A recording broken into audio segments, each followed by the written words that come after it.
अस्सलामुअलैकुम वरहमतुल्लाहि ताला वबरकातुहू। वालेकुम अस्सलाम व रहमतुल्लाहि ताला व बरकातुहू। नहमदुहु व नुसल्ली अला रसूलिल करीम, अम्मा बाद। आज मेरी तकरीर का उन्वान है हिजाब। अर्शी हाजिर का एक सवाल, क्या पर्दा मुल्क की तरक्की में रुकावट है? इस सवाल के जहन में आते ही कई सवाल उठते हैं। मसलन पर्दा किसे कहते हैं? पर्दा किस चीज का नाम है? क्या काला कपड़ा जिसम पर ओढ़ लेने का नाम पर्दा है? क्या चेहरे पर नहेज एक कपड़ा डालने को पर्दा कहते हैं? हरगिज़ नहीं। पर्दा तो औरत की फितरत और इज्जत का दूसरा नाम है। पर्दा इस खूबसूरत जिस्म का नाम है। इसमें औरत की इज्जत, अजमत, वक़ार महफूज है। पर्दा इस अजीब जौहर का नाम है। साले रब भी पहाड़ है। उसकी कदर कीमत जानने से आड़ी पर्दा औरत की आंखों में होता है। उसके कौल और फ़ैल से जाहिर होता है। फिर सवाल यह पैदा होता है, अगर पर्दा इन्हीं चीजों का नाम है तो बुर्का ओढ़ने की जरूरत क्या है? दरअसल इन तमाम बातों के साथ बुर्का ओढ़ना असल पर्दा है, क्योंकि चेहरे का पर्दा औरत की इज्जत और हिफाजत का जरिया बनता है।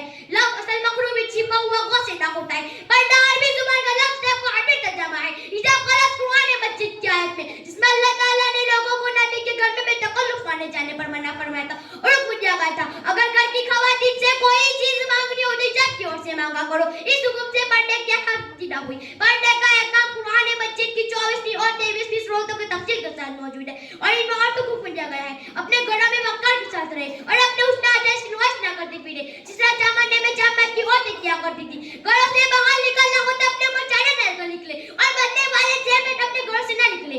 घर के अंदर भी बहनों मर्द और गैर महरम का लिहाज करे। गहरा मर्द और महरम का लिहाज करे। बहनों मर्द और खानदानी औरतों के सिवाय किसी के सामने जिन्नत के साथ आए। जिन्नत के माने वही है हमारी जुबानें और जिवाश में नाच सिंगारे। फिर बहनों मर्द के सामने भी औरतों को हुक्म दिया गया है अपने गिरे बाल में दुपट्टे का आंचल को डाल कर रखे और अपने सर छुपाए।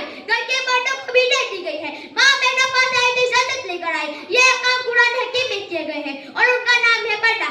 नबी करीम सल्लल्लाहु तआला अलैहि वसल्लम ने उनकी तफसील बताते फरमाए, औरतों का सतरा चला कलाई के चोट तक और टकरे पाँव के सिवा पूरा जिसमें ऐसे भारी कपड़े नहीं पहनना चाहिए अंदर का जिस्म नुमाया हो।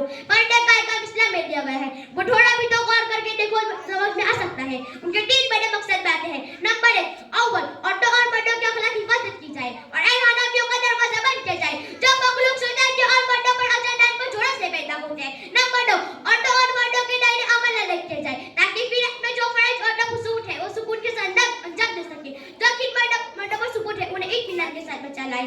सिलसिला यह है कि घर और खानदानी विसार को मजबूत और महफूज किया जाए जिसकी हक में जिंदगी दूसरी रिचाओं से काम इस्लाम में पूरा हुकूक हासिल हो सकता जब तक पर्दे का एहकाम इस्लाम में मौजूद न हो। ऐसी औरतें अपनी जीनत रही हया यानी इज्जत करती, उनके बारे में कुरान मजीद में फरमाया गया है वह तक की जन्नत दाखिल न होगी, यह तक की जन्नत की खुशबू न पाएगी। ए मेरी प्यारी माँ बहनों, पर्दा करो क्योंकि तुम किसी वालिद का गुरूर हो। पर्दा करो क्योंकि तुम किसी भाई की गैरत हो। पर्दा करो क्योंकि तुम किसी शोहर की इज्जत हो। पर्दा करो क्योंकि तुम किसी घर की जीनत हो। पर्दा करो क्योंकि तुम पर्दा हया का जेवर है। पर्दा करो क्योंकि पर्दा औरत की शान है। पर्दा करो क्योंकि तुम किसी मामूली लड़की नहीं जो इस्लाम की सजा दी हो। नजर उठाने से पहले झुका लेते तो अच्छा था, नजर उठाने से पहले झुका लेते तो अच्छा था, हम अपने आप को पर्दा बना लेते तो अच्छा था। वमा अलैना इल्लल बलागुल मुबीन। अस्सलामु अलैकुम।